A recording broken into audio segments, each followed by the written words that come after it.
principale. Et bon voyage avec elle.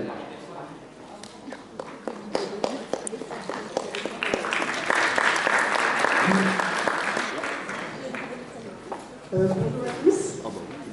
Alors, le temps ouais. On parle en même temps. Moi, je m'appelle Aline et je suis dessinatrice. Et puis voici Camille, Thésarde. Voilà, Thésarde. C'est un bien joli mot. Ça fait rêver.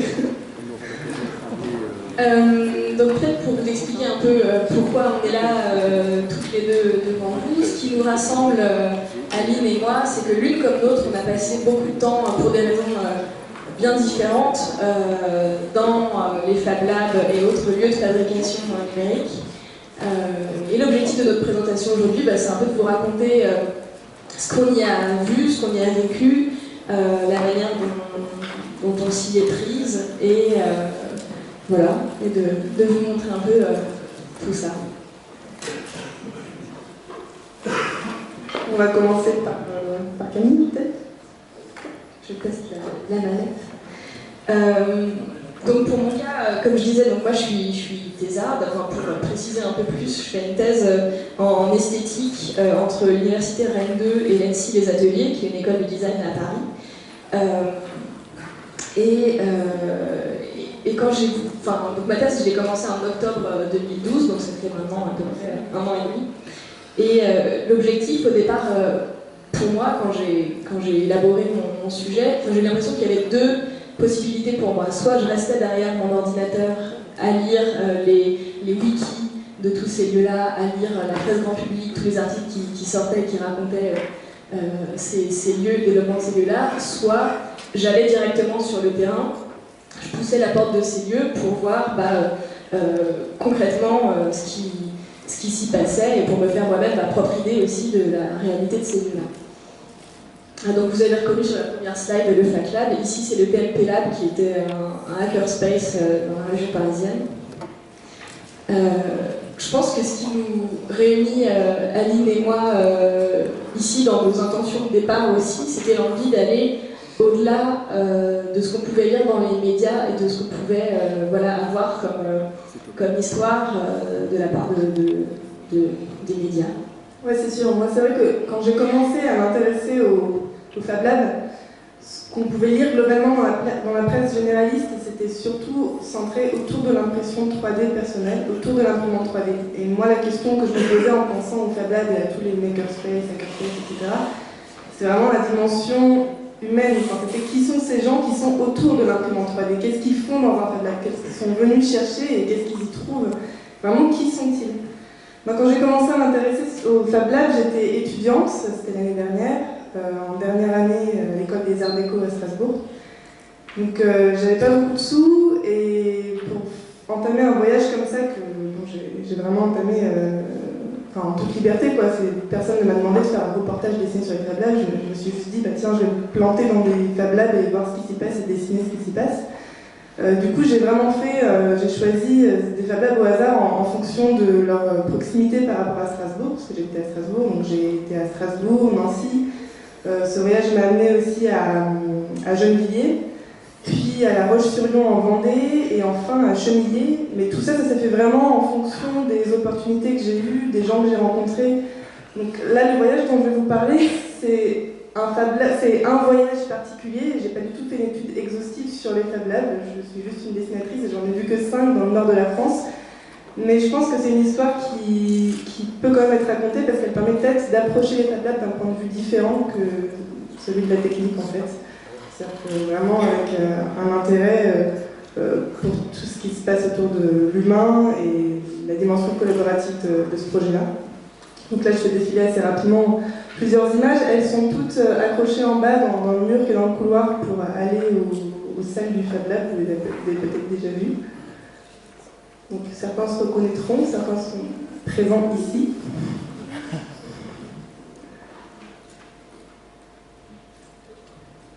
Camille, je te laisse la parole si tu veux.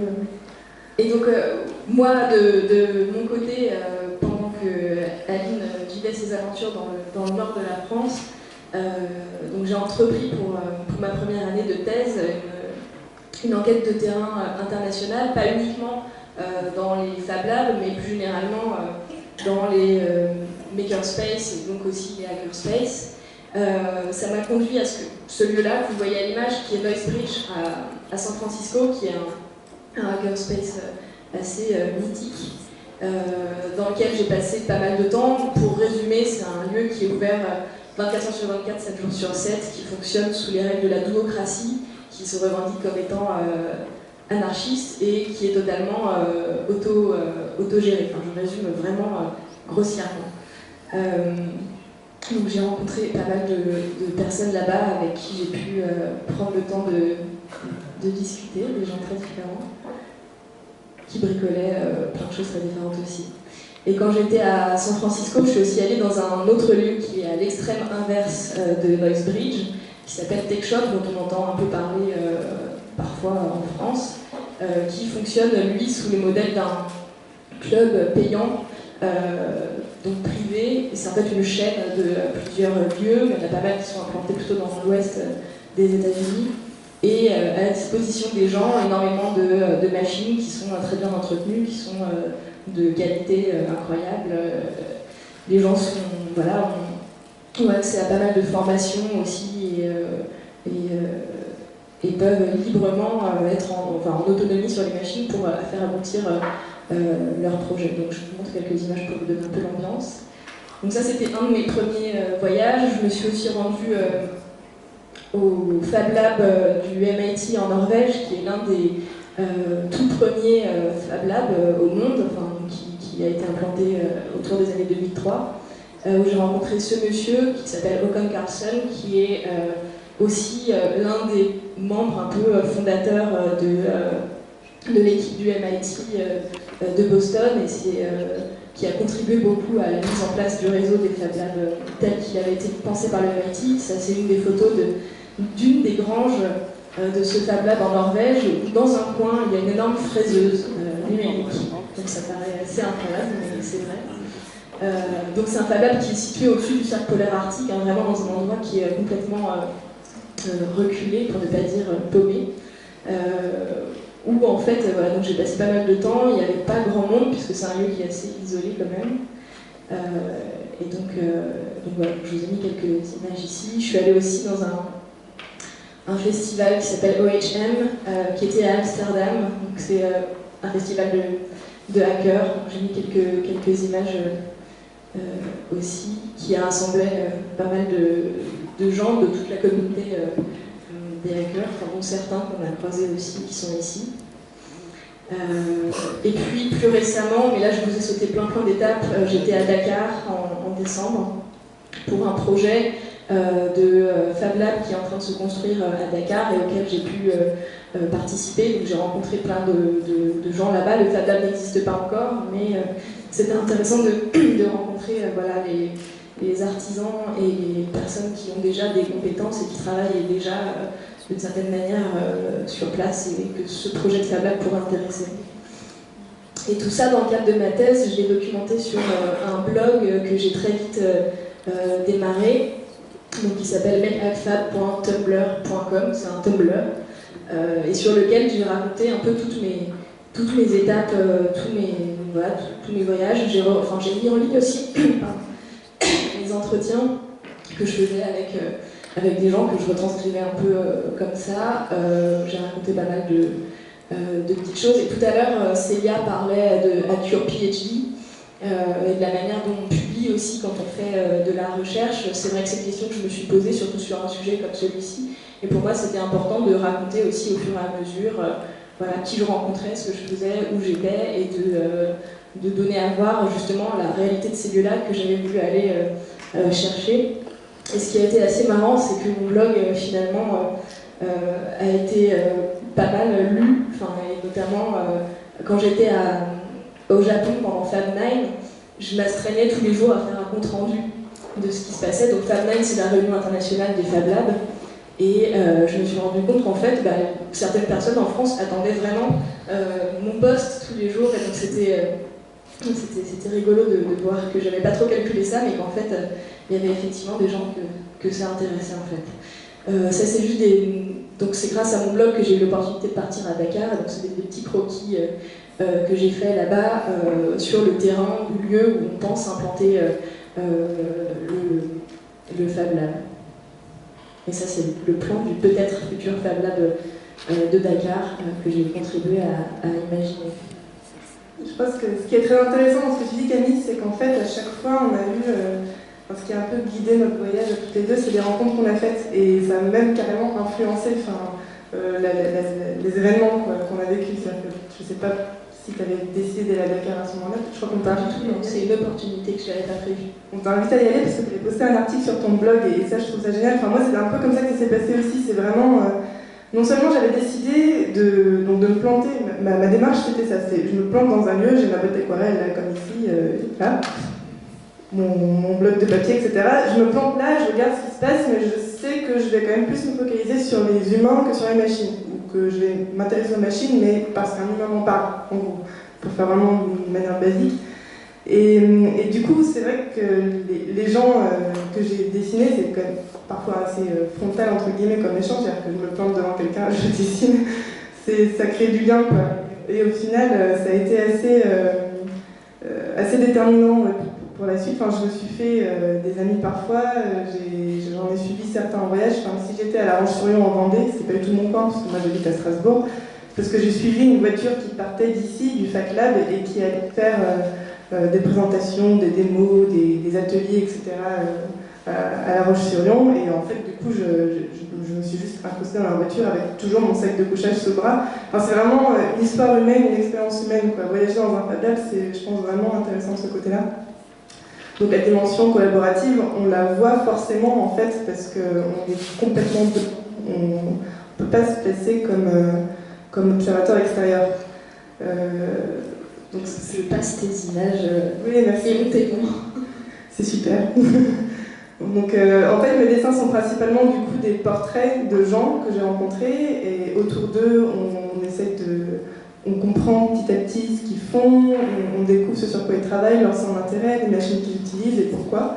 Les portraits, c'est vraiment le fil conducteur du récit que je suis en train de préparer, parce que là, bon, je fais défiler une centaine d'images que j'ai faites.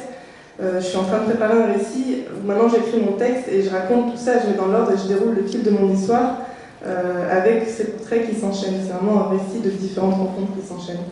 Et bon, parmi ces rencontres, qu'est-ce que j'ai fait ?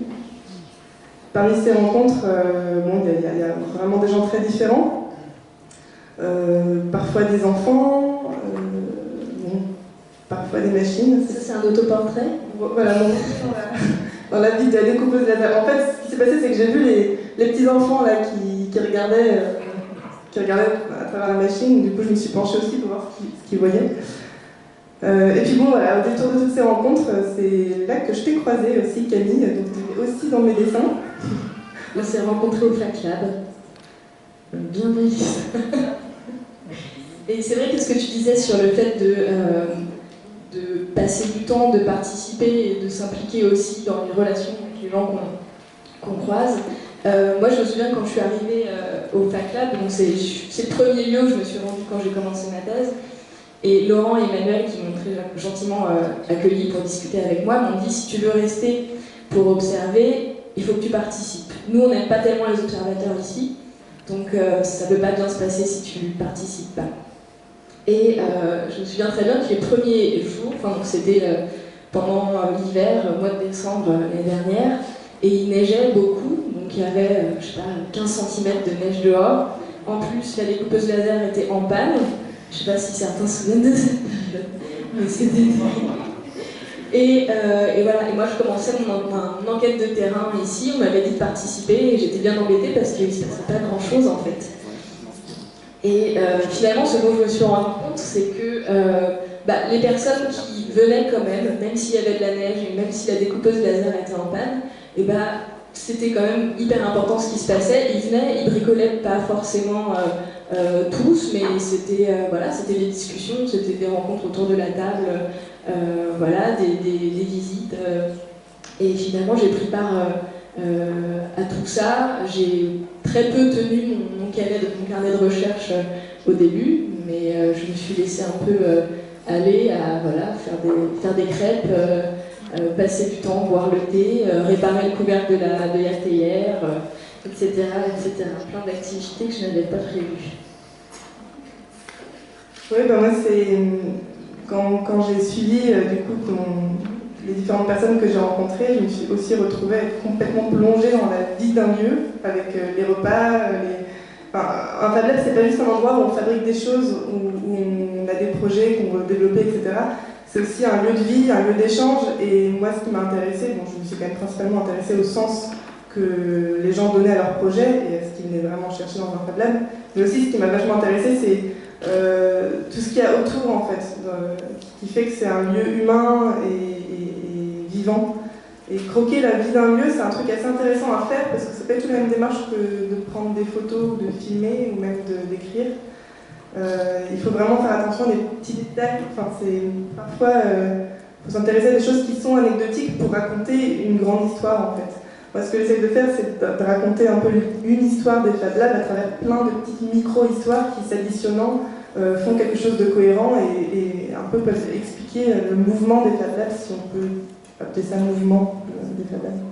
Ce que j'aime bien dans tes dessins aussi, c'est que souvent il y a des textes de commentaires, de dialogues que tu as eu avec les gens, et on sent aussi que tu fais partie de la scène de ce que tu dessines, enfin, que tu es là, que tu poses des questions, ou que en tout cas ça discute avec toi au milieu, et que... Ouais, je pense que c'est quelque chose dans laquelle toi aussi, enfin, c'est une attitude, une posture dans laquelle toi aussi été plongée, et c'est pas forcément quelque chose de très orthodoxe pour une chercheuse. C'est vrai. Oui, un des... Enfin, que je peux dire là-dessus, c'est vrai qu'en tant que chercheuse, même si j'ai beau tout faire pour hacker mon PhD, je dois quand même obéir à certaines règles de méthode ou certaines façons de procéder pour mon enquête. Et la question de faire partie de la scène que j'observe, c'est une question qui s'est aussi beaucoup posée. Et je me suis vraiment aussi parfois perdue. Ça, c'est une photo qui a été prise pendant le festival des hackers pendant l'été, où j'étais, selon la citation, au bout du rouleau, parce que je vivais les événements à 100% aussi, et que je ne calculais pas forcément tout ce que je faisais. Mais il y a un texte, moi, qui m'aide à penser, enfin, il y a toute cette question pour les chercheurs de l'observation participante, de est-ce que c'est possible d'observer ce qu'on étudie et en même temps de participer, de faire avec. Et donc il y a plein de... Enfin, c'est vraiment une vraie méthode de recherche en sociaux. Or moi je suis pas en sociaux, donc ça, je peux faire un peu ce que je veux quand même. Mais il y a un texte que je lis beaucoup qui m'aide vraiment à penser, d'une chercheuse qui est en ethnologie, qui s'appelle Jeanne Favret-Saada, et qui, elle, a passé, il y a 10 ans, pas mal de temps dans une région de France, en Mayenne, pour faire une enquête là-bas sur la sorcellerie. Et donc ça peut paraître très éloigné des Fab Labs comme ça, hein, ça l'est. Mais dans la manière dont elle s'y est prise, elle a écrit un texte qui s'appelle « Être affecté », où elle raconte que pour s'intégrer à la communauté, au village, comprendre les rites de sorcellerie, observer précisément les moments avec des sorceleuses, etc., il a fallu qu'elle y croie, elle aussi, et qu'elle se fasse d'une certaine manière un peu prendre à ce jeu-là. Elle s'est investie aussi personnellement, elle a été même désorcelée parce qu'elle s'était mise à observer sur elle certains effets peut-être de mauvais sorts, etc. Donc elle a été prise au jeu de ce qu'elle observait. Et voilà, donc moi là je lis ce texte et je me dis d'une certaine manière, là où Jeanne Favret-Saada s'est faite désorceler dans son petit village en Mayenne, bah, moi je me suis faite scanner au Fac Lab, et donc c'était aussi une façon de m'engager personnellement, d'être aussi le lieu d'expérimentation pour les gens autour de moi. Et tu commençais à en parler aussi, enfin, il se trouve que je ne suis pas dessinatrice, mais c'est aussi un outil en fait que je pratique moi sur mes terrains. Je pense que c'est ce qui nous relie aussi.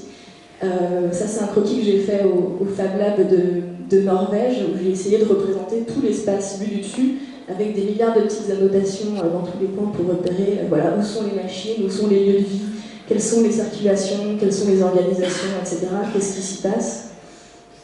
Et ça a été pour moi, le dessin, un outil aussi de comment dire, de participation, dans le sens où ça m'a permis de passer vraiment du temps dans certains endroits en discutant avec les gens. C'est non seulement un outil de prise de notes, mais c'est aussi un mode de captation plus douce en fait de tout l'environnement que j'observe.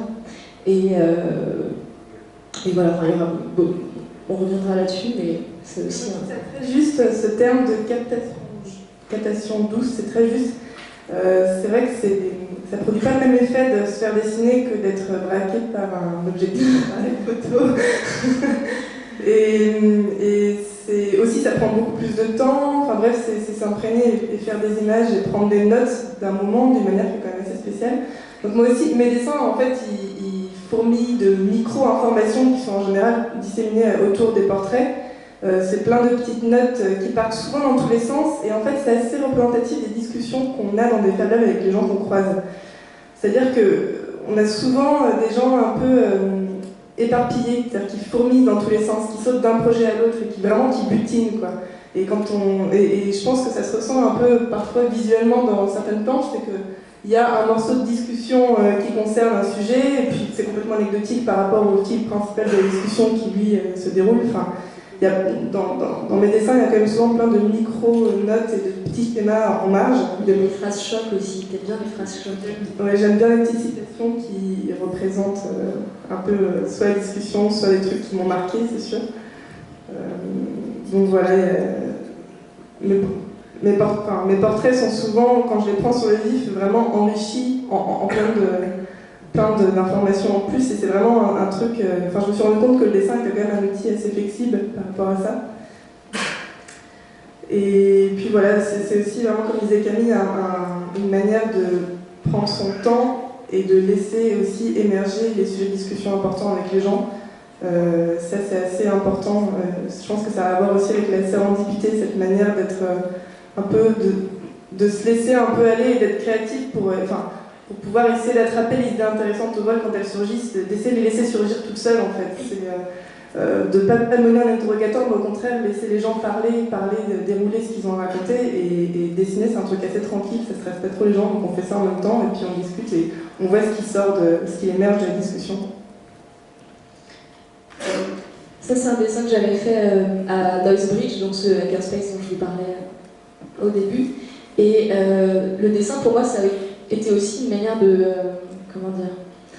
me légitimer, de pouvoir rester là sans vraiment être en train de bricoler quelque chose, et pour vraiment observer aussi ce qui s'y passait et passer du temps, prendre du temps mais passer du temps aussi.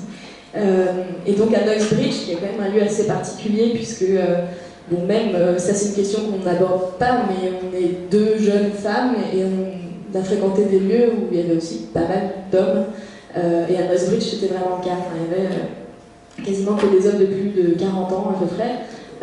Et donc, trouver sa place quand on est là pour faire une recherche sur ces lieux-là, c'est pas évident. Et donc, faire ces croquis, ça m'a permis On est forcément au cœur de l'attention. Tu peux pas juste être observé dans un coin parce que forcément, tu changes un peu du décor. Ça fait ovni.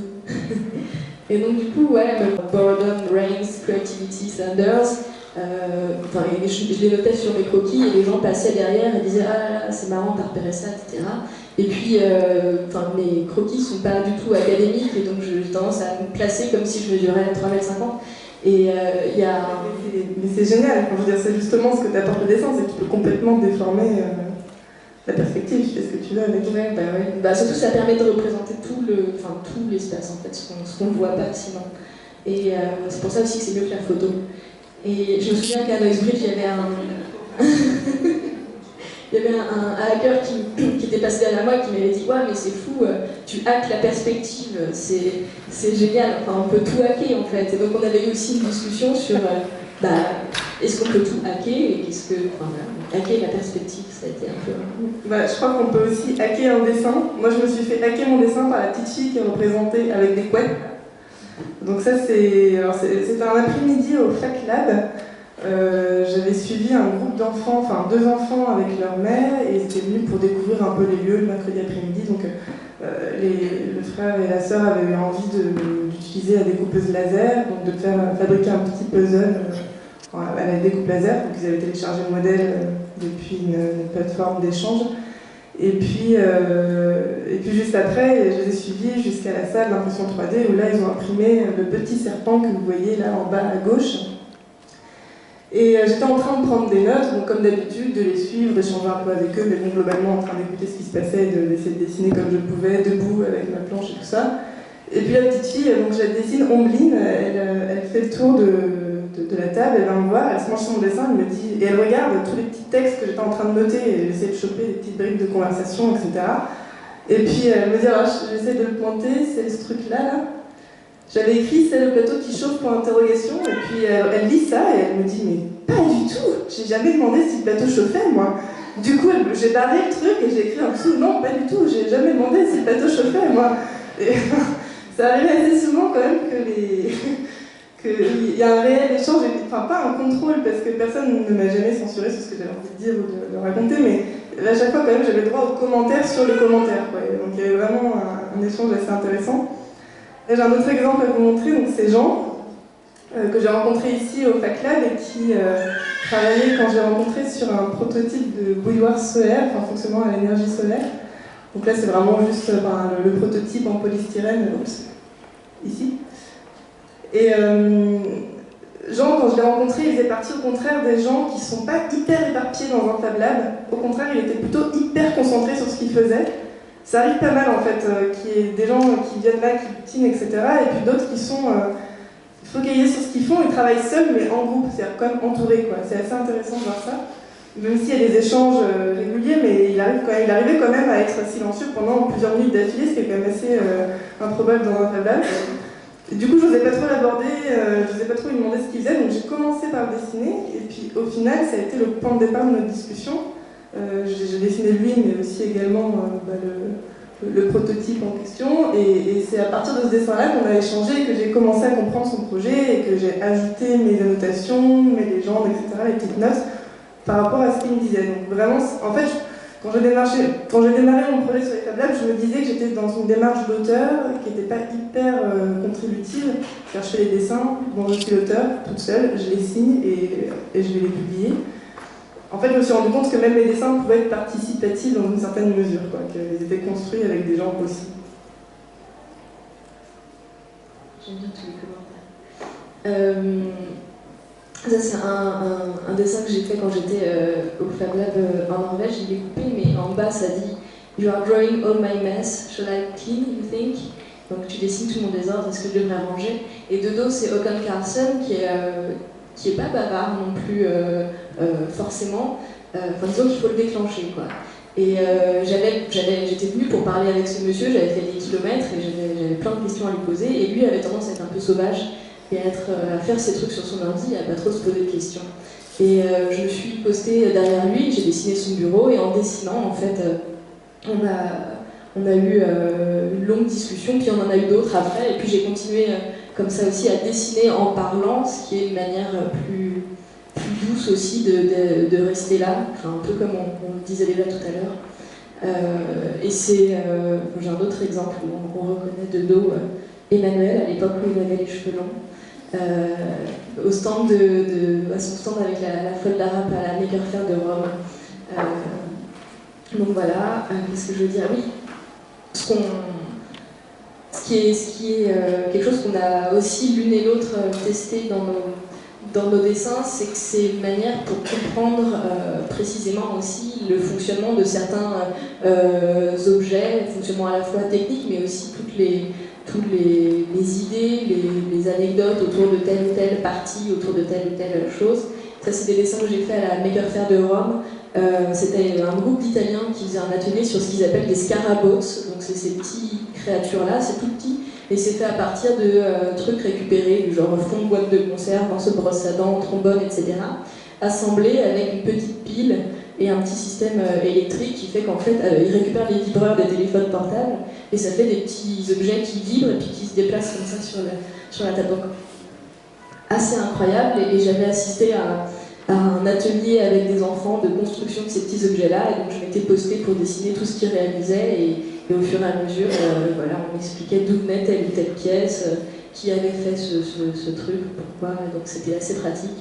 d'autres croquis pendant un atelier de construction de fold arabe, donc cette machine, où je m'amusais à noter aussi à la fois les modes opératoires de chaque étape et puis les astuces que chacun trouvait pour telle ou telle solution.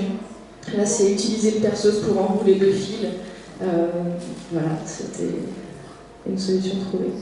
Et voilà, donc quelques pages de petits schémas. C'est vrai que c'est intéressant aussi de dessiner pour comprendre comment les objets fonctionnent. Donc les objets ou les machines, hein, moi je les range à peu près dans la même case. Ça c'est donc la fameuse scie à champignons, on en parlait au tout début là, de l'après-midi. Qui porte un joli nom. C'est ça. Je connaissais pas non plus avant d'arriver, enfin en fait je connaissais sans le savoir que ça s'appelait comme ça. Mais bon, en fait ça c'était une matinée au Fac Lab où il y avait, non, un début d'après-midi où il y avait personne, enfin il se passait pas grand chose à ce moment-là. C'était plutôt calme, il y avait 2-3 personnes mais qui étaient très concentrées dans ce qu'ils faisaient et du coup c'était assez silencieux. Et du coup je m'étais dit bon c'est peut-être l'occasion de regarder un peu ce qu'il y a autour de moi et de voir, essayer de voir ces machines-là qu'on n'utilise pas souvent, qu'est-ce que c'est que ce truc-là, donc je commençais à dessiner. Puis là je crois que c'est Laurent puis Olivier qui sont venus m'expliquer comment ça marchait, donc là j'ai compris qu'effectivement il manquait la lame quand j'avais commencé mon dessin. Donc sur la partie noire, là, au début j'avais commencé à faire ça, puis après on m'a expliqué, donc du coup j'ai rajouté la partie bleue avec la lame qu'on a placée pour montrer comment ça fonctionnait, donc on a vraiment actionné. Et pareil, en fait ce dessin-là aussi, bon, il n'y a personne dessus, mais en fin de compte c'est un peu un témoignage d'un apprentissage, dans le sens où tout ce que j'ai écrit autour, c'est grâce à Laurent et Olivier qui sont passés par là et puis qui m'ont dit comment ça marchait. Dans certains dessins,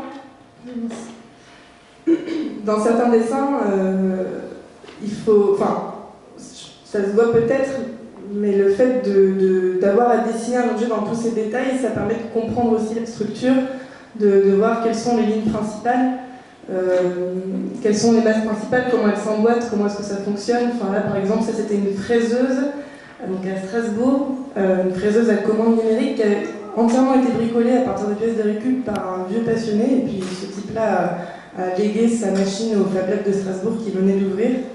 Le Fab Lab à Strasbourg, celui que j'ai vu, c'était un Fab Lab assez différent du Fab Lab, par exemple, parce qu'il était ouvert par des designers, un collectif de designers et d'architectes qui ont décidé de mettre en commun des machines. Enfin, ce qu'ils utilisaient entre eux dans leur studio, ils se sont dit on pourrait permettre à d'autres gens de s'en servir. Voilà. Donc, et cette machine-là, en fait, on leur avait apporté, et du coup, bon, ça m'intriguait un peu, j'avais jamais vu un truc pareil, vous imaginez que c'était tout en métal. Le fait de le dessiner, ça m'a aidé à comprendre le volume, et aussi la structure, comment elle avait été construite, comment elle avait été pensée.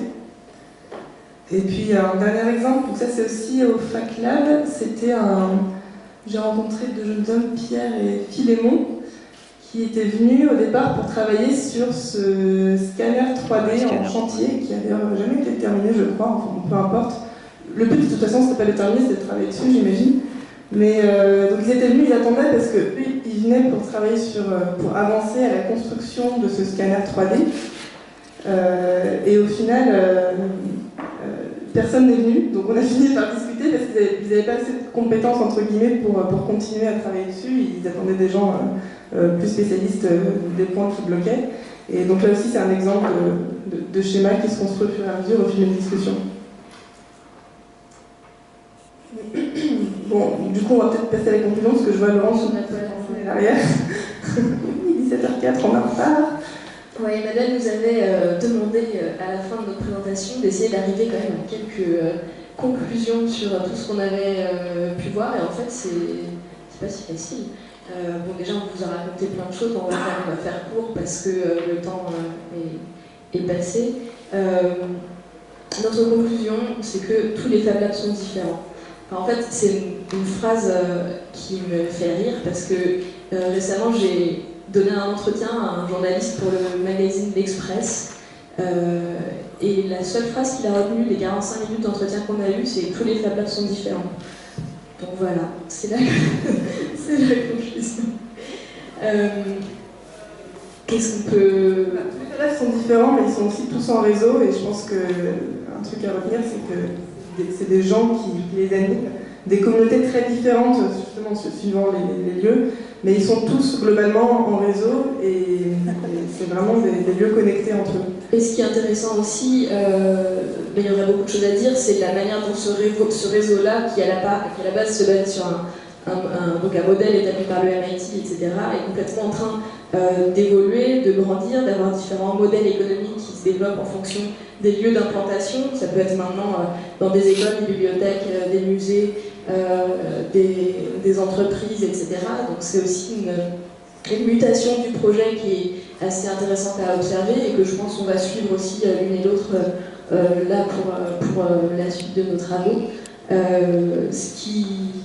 y aurait plein de choses à dire aussi sur les convoitises politiques à l'égard de ce mouvement-là, ça a été un peu dit aussi tout à l'heure. Et puis je crois que c'est voilà, toutes ces évolutions entre certains projets où la technique se présente comme étant un moyen et pas une fin, pour des expérimentations, pour des... voilà, quelqu'un disait tout à l'heure, on se raconte beaucoup d'histoires dans les Fab Labs. Je pense que c'est des lieux qui sont importants pour construire à plusieurs et pour projeter à plusieurs des solutions possibles, pas forcément pour les faire de manière efficace et pragmatique tout de suite, mais en tout cas pour élaborer des projets communs. C'est vrai que moi, si j'avais à conclure, je dirais que quand je suis arrivée dans les Fab Labs, je me suis dit, on parle de révolution autour de l'impression 3D. Moi, je pense que c'est une révolution, c'est plutôt autour des gens qui sont autour de ces machines. Au final, au début, je posais vachement la question aux gens, est-ce que vous pensez qu'on est en train de vivre une révolution? Est-ce que c'est une révolution? Qu'est-ce qu'il y a de révolutionnaire dans votre projet, dans les Fab Labs, dans ce que vous faites, etc. La plupart des gens s'en fichent un peu de cette question-là et ne cherchent pas du tout à théoriser ce qu'ils font. Enfin, ils sont vraiment dans le faire et non pas dans la théorie. Et au final, je me suis complètement laissée... je me suis rendu compte que ça ne servait à rien de mener des interrogatoires, je me suis rendu compte que ça ne servait à rien d'arriver avec plein de questions préconçues et qu'il fallait mieux laisser vivre un lieu et être dedans et observer ce qui se passait. Et c'est vraiment ça, en fait. S'il y a une révolution, je ne sais toujours pas s'il y en a une, mais s'il y en a une, elle est plutôt douce, quoi, je trouve. Enfin, C'est une belle conclusion. Je fais ça, merci beaucoup.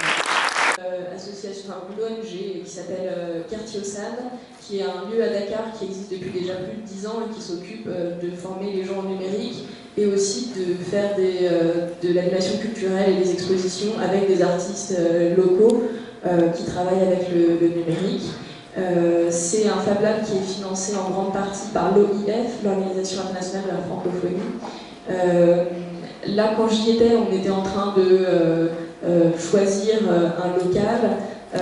Aux dernières nouvelles, ils ont trouvé, certaines machines sont déjà arrivées là-bas, mais après, ce dont ils sont bien conscients et que j'apprécie aussi dans ce projet, c'est qu'il ne suffit pas d'avoir le local et les machines, il faut aussi sérieusement se poser la question de comment on veut que ça fonctionne et comment impliquer aussi toutes ces personnes qu'on a rencontrées au mois de décembre pour qu'elles-mêmes s'emparent du projet et on fasse quelque chose qui a un sens pour elles et pas que pour la tête qui finance. Je sais pas si ça répond.